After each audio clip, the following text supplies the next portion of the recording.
I'm Tracy McDermott. And how many children have you got? I have 3 children. How old are they? They are 23, 20, and 15.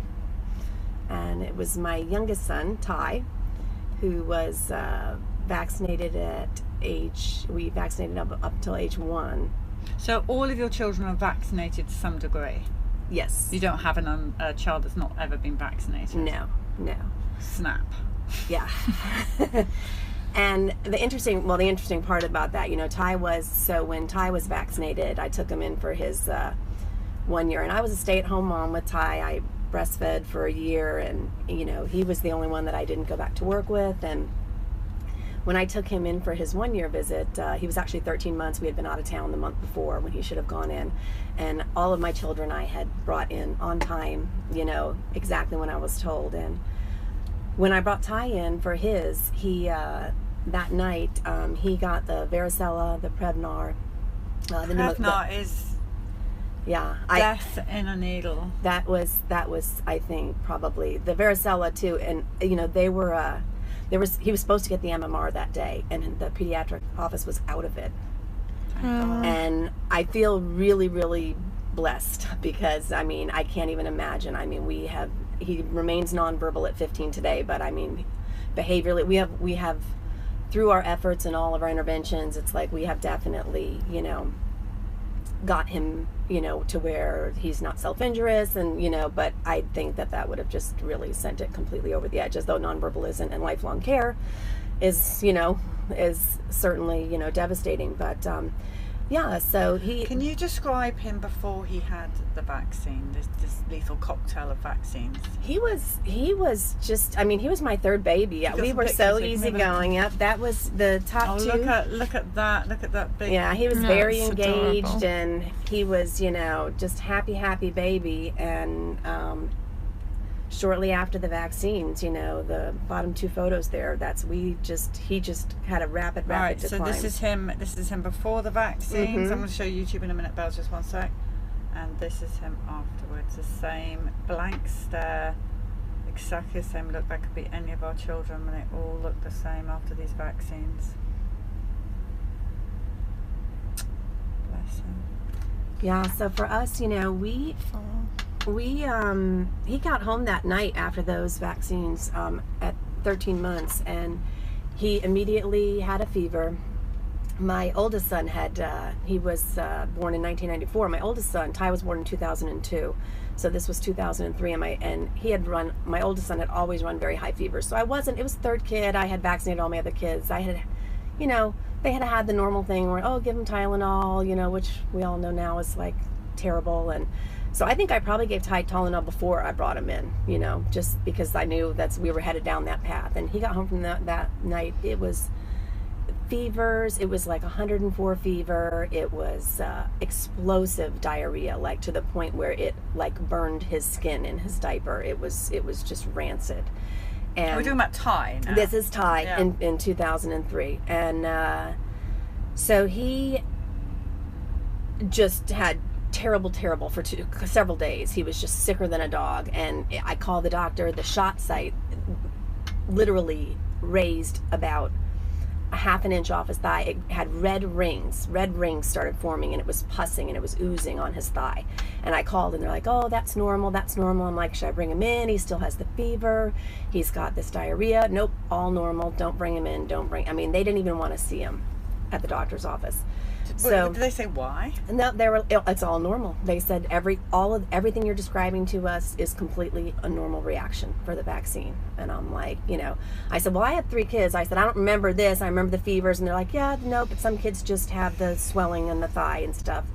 So the symptoms probably subsided maybe after about day 5, and the warm compresses on the leg. It was still a hard knot where he had been given the shot, or one of the shots, and it was a hard knot, but it kind of, he settled down. And then he got worse at like day 7, day 8, he got worse again. The fever shot back up, so I brought him back in, and he tested positive for strep, and he had the pneumococcal vaccine. And I said, well, was that part of the vaccines? And they were like, no, it's from your other kids. And I said, well, and they're like, do your other children go to school? And I said, yes. And And they're like, well, it's from your other kids that got strep. And I said, but my other kids don't have strep. And I'm like, nobody in the house has strep. And this, Ty was a stay-at-home baby. And so they were like, well, that's what it is. They put him on an antibiotic and they sent us home for the strep. So we started the antibiotic, the fevers continued, and he broke out in like a full-blown chickenpox rash, and he had the varicella that day too. And he just started getting spots all over, so I called him back, and they were like, oh, he's allergic to the Zithromax we gave you. I'm like, wait, what's Zithromax? They gave him the Zithromax for the strep. Wait, what is that? That's an antibiotic. Oh, sorry. Yeah. So they gave him that, and they said that the rash was that he was allergic to Zithromax. And so we took him off of that, and they put him on a different antibiotic. Poor kid. And so then about 2 weeks later, he still was having intermittent fevers. He was still having some of the diarrhea. So I took him back in. He has an ear infection. Now, this is a child that we had not, other than his well visits, he had not even been to the doctor. He was stay-at-home baby. He was breastfed. So, he had not been sick at all. I mean, maybe a cold at one point. So we took him back for the ear infection. They put him on more antibiotics. And by now, we were probably 25 days post-vaccines. And I just started noticing that, my mom has her master's in special education, and she taught autistic children in the 70s. And she was on the phone with me. She lived in California, and she was on the phone with me one day, and she heard Ty in the background, and she's like, what is that noise? And I'm like, that's Ty on the baby monitor. And she's like, what is that? And I'm like, all he would do is he would make the high-pitched noises. It's like he wasn't babbling. And she's like, that doesn't sound right. And by then, he was 14 months probably. So I just started Googling, the eeing, the noises. And that whole month of him being sick, I realized that he had quit babbling. We started, he had quit actually paying attention to us and looking at us. And I had noticed, that he had started to, he was 1, so we were just starting to put him on, different foods.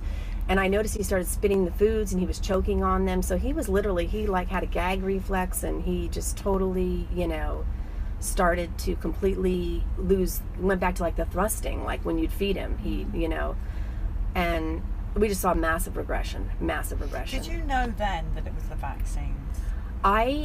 Ironically, when I started Googling at 14 and a half, 15 months, I started Googling. I was the loss of babble is what I was trying to track back, when I lost the speech. And when I started seeing, Generation Rescue, I started seeing the stories, and I was like, this is totally what we're seeing. And he would sit and he would just flip books, and he'd face the wall and flip books in his play area where he used to completely, have appropriate toy play, and nothing. And, my husband is a flight attendant, and every time he would come in through the garage, Ty would want to ride his luggage to the staircase. So he would run, and he's like, he doesn't even come. When he'd come back from a 3-day trip, it's Ty wouldn't even look up. His player is right by the garage door, and he would not even look up. My husband would just come in, and he would nothing. We completely lost him. Ty was evaluated. When he went in for that visit, he met every major milestone on his checklist at that well visit at 13 months old. And when early childhood intervention came out to evaluate him at 18 months, because I immediately knew something was wrong, they put him at a cognitive level of a 3-month-old baby. So just to be absolutely clear, in case there's anybody watching that doesn't understand, you have 3 children, of which you vaccinated them all. You did everything that you were completely told to do. On time, every time. And your child is, let's be honest here, like my son, extremely injured from these vaccines. Yes. He will need lifelong care. He's 15, he's nonverbal. He's been in special education in a self-contained classroom all his life, and Can you try to explain to those that maybe don't understand, haven't lived through what we've lived through, what exactly that does to your soul when someone rips your child right before you, and it could have been prevented? And this is what kind of, rocks my core, is that not only could it have been prevented, but my older son, when he was vaccinated in 1994, I pulled, after I started doing the research on Ty, and my older son, after every single vaccine, this is his pediatric file, and I just, to make it easier to read. Let me just go a little closer on some of these. Let's just go After up here. every single vaccine, he was sick, and he was like, This is the older this child. is my son that was vaccinated in 1994, and he was in the doctor's office. Sorry, have I done this the wrong way around? Yeah, that's 94. Okay, let's start here, guys. That's Sorry. the oldest. Do you carry on talking while I show them? And so basically, we were just round robin into the pediatrician's office. You can see every time he was vaccinated, he had bronchitis, ear infection, bronchiolitis. And after he got the MMR, he ended up in the hospital with ITP, and ended up having to stay in the hospital and get IVIG therapy, which I find is so ironic because that's an intervention that they sometimes use with autistic kids, and he was just very, very sick. After the IVIG, he was sick all the time. So I really believe that, the immune system, they cannot handle it. It's just too much. And, for Ty, had I known when my oldest son was in the hospital for the IVIG, the hematologist that treated him was the top hematologist. This guy was the top for the East Coast. He did all the pediatric AIDS cases that, at that time in 1996. And I said to him, how did the kids get the ITP? And he said, we don't know. We see about one case a month in a child of your age. So at the time, I think he was about 1.5. And I said, so you have no idea, because I was pregnant with my daughter when my oldest was in the hospital. He said, no, we don't know how it happens. It's on the vaccine pamphlet. They never asked me had he been vaccinated. And that's where I think the problem lies, is that it doesn't matter what is happening to these kids, to these doctors. They will never correlate it. You can tell them, you can say to them, I watched this happen. I know this was a reaction. And this hematologist was like saying to me, I didn't know then that it was even on the vaccine packet. I learned that 7 years later researching Ty's reactions. But to me, it's like, how could you not know that? Of course you knew that. If you're seeing one case a month, every kid is walking in here and you're saying, I just don't know how that happens. So that's where, I think that's where I feel that parents are not informed. They are not getting the information that they should be getting. It is not informed consent when you bring your children in to be vaccinated. Ty's strep titers, this was done in, this was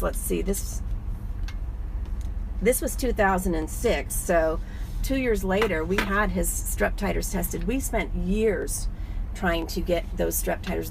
They registered in at 1045. They were supposed to be, in 150 is normal titers. And his body thinks he is fighting strep all the time. It's constant. And I always laughed every time his teacher would call me up. She's like, oh, strep is going around school. You should probably be, keep an eye on Ty. And I'm like, he thinks he's fighting it. I'm like, he's fighting it all the time. We spent years trying to get, ironically, we spent years trying to get the titers down, and lo and behold, they gave him Zithromax. He never was allergic to Zithromax. I think the rash that he got when he had that was probably from the varicella, because for 2 years he broke out randomly with like chicken pox like rashes for 2 years, and we could never figure out what it was or why, but he full trunk rashes, just like he had after the vaccine reaction. He had that for years. So you've been listening to parent stories, Mm-hmm. and they're exactly the same. Yep. When you came to Generation Rescue, whether you watch them online here or whatever it may be, it's the same story. Yeah. Over and over and over again. For What do you 14 say years. to the people that say, listen, love, I'm sorry, it's not the vaccine? It didn't happen. I became a grandma 4 weeks ago. My oldest just had a baby. And Congratulations. we went to interview pediatricians. And I had a pediatrician 6 weeks ago tell me, you don't know what you're talking about. And I said, I said, I watched it happen, and I'm concerned with his history, and, you know, I watched it happen. So, you know, it's out there. That baby was born locally in a major hospital locally here.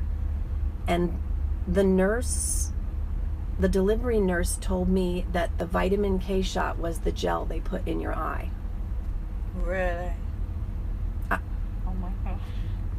What do you say to that? I mean, there is no education whatsoever for the. It should be a criminal offence. If someone says that to a young mum that's a lie, it should be a criminal offence. That is medical negligence to the highest degree. I mean, it just shows you how little they know. So when any physician tells me it didn't happen, I'm like, you have no idea. And I mean, I tell my story. I bring my results. I mean, people say to me, there's no issue with toxicity, really, because I have from 2006 to 2007. I mean, elevated. This is natural. This is through just supplementing his methylation cycle, the excretion of mercury, aluminum, lead. Wait, so aluminium. The reference range is 60, and he's 110. All elevated. Mm-hmm. Elevated. Mercury. Mm-hmm. Reference range 5. He's 13. This is a year. This was just random urine samples. Should be 60 reference range. Well, look at that 140 mercury. up there on aluminium. Look at this. Mercury should be in reference range of 5. He's up there at 16. Yeah. Don't worry, trolls. This is all just normal. Should be 60. He's up there at 200 on aluminium and 6.1 on mercury. Nothing to worry about here. Should be 60, 92. You know, it's a disgrace. Yeah. You know, and this is when, you know, this was around. This is you know, this was Christmas. You can see how excited he is to open his presents. This was Halloween. I mean, he was gone. After we started interventions to reduce his toxic load, to reduce the strep titers, we had to wait 7 years to get insurance to cover the IVIG therapy, because it was about $8,000 an infusion, and when he was 7. But you can see, even after we started the diet, you can see where he started to come back. I mean, we did have so diet was a very big part of diet. The diet definitely helped. He saw, I mean, we were very blessed in that, you know, I have heard a lot of horror stories of people having a hard time, especially back in 2003, getting their kids diagnosed, you know, as young as we did. I knew at 14, 15 months, as soon as my mom said, that's not right, his babbling's gone, she's like, you need to, you know, and I said, well, he's doing this weird thing, he's like shaking his hands, he's toe walking, he's looking sideways at the TV. I mean, I knew right away. And so it was my mission. Everyone told me, I mean, early education told me, you know, through the school system, you'll never get him diagnosed this young, you know, because it was just starting. The flood of diagnoses were just kind of starting back then. And I took him to a neurologist, and I brought in all my video footage, and he's like, I usually have to sit here and tell a parent that no, that, you know, or that, you know, I'm sorry, and, you know, your child has autism. And he's like, you are coming to me and clearly telling me, and he's like, you're right. And so he was diagnosed at 18 months. And ironically, he recommended to me, there was like really not very many doctors, you know, starting to do interventions, or it was just starting, you know, it was difficult to get to them. And there was a cancer nutritionist locally, and he has an autistic child. You should take your son and see if he'll see you. And he did, and we started him on supplementing, you know, his immune system, and we started to do some small interventions that, you know, we got back some of the eye contact, and that's when then we started traveling to other doctors, and, you know, but I really thought that when we reduced the toxicity, I really thought we would get language back, and we just never did. It's, you know, it's just... Describe what a typical day is like for your son, what these vaccines have taken from I mean, you know, for him, it's you know, his day is his day. For us, it's what we have lost as a family.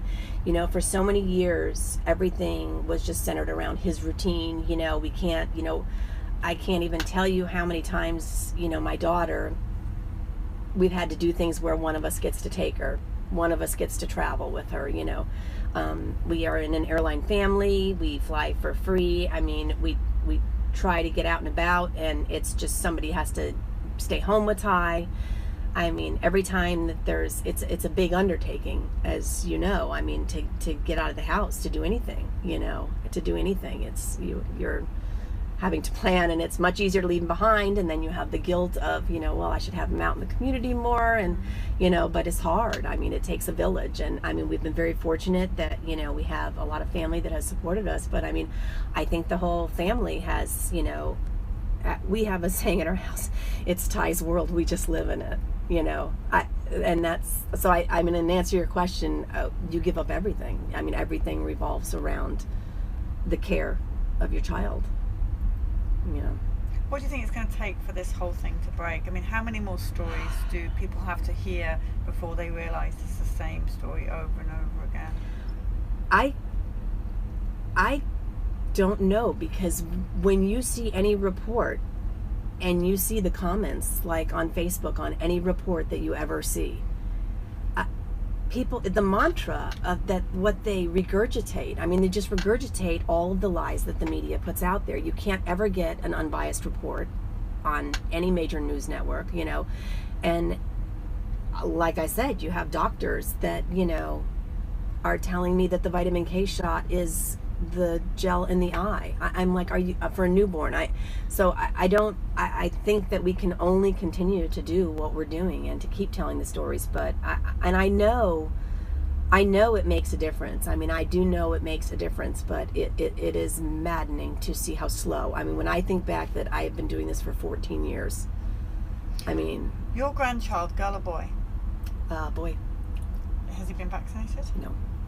How's he doing at 4 weeks old? He is holding his head up. He is doing awesome. At 4 weeks old, he's up, and he's working it, and he's doing awesome. He's already gained 2 pounds. This is your daughter's child? No, this is actually my son. Now, how did you get your son to marry someone that gets the situation? Because that's every parent who has a son is like, uh-oh. It's a bit easier with a daughter, but with a son. Well, he was always my strong-willed child, and so, he is awesome. I can only do what I can do. Sure. You know what I'm saying? So I said to them, I'm going to send you the books. My son had actually already written several, read several, of the books. Both of my kids have worked autism into their college papers and their journey and stuff. So I think it's kind of ironic that they're both very well educated on the topic of, vaccine. That's the key, peeps. That is the key. I mean, so they've been writing papers and stuff on it since they were, all through school, and they tell their story, So I think that's, that's part of it. But yeah, no, it was, there. Now, I think we should tell people, you're going to like this story, people, but basically wind your minds back to when we were in the UK, and Brian Burrows, Anu, and myself, Suzanne took a different flight, but we flew to Dallas, and we were in our usual little economy, like we always are, and then the guy who was looking after us recognized one of our t-shirts. Yes, he did. Our wax tops. You may remember this because we talked about it the next day about we met this amazing guy, and that was her husband. Yes. And he really looked after. Yes. I mean, he was super excited to see you guys on his flight. He was great, and I was having a little drink in those days, Pete, and he made sure that I had everything I needed. But what a lovely guy! And then he showed us a picture of your son's name on the bus. Oh yes. It was just a really lovely flight back, and so give him our love. I will. He's in London today, and he'll be back tomorrow. He was sorry he missed it. So he wanted real to be character. And so that was when I just saw you just now. You said my husband's the guy that looked after you on the flight. So that's a little snippet there. Yeah. But yes, he was it was random that we met, and it was Yeah. a wonderful meeting. So Yeah. So what about your boy's future? What have we got lined up for him? He's, he will be in school for 4 more years, and we are going to have to cross that bridge. We are just starting to look at, day centers for him to go during the day. It's going to be family. It's going to be family. Both of my, older children know that they will always be helping with their brother.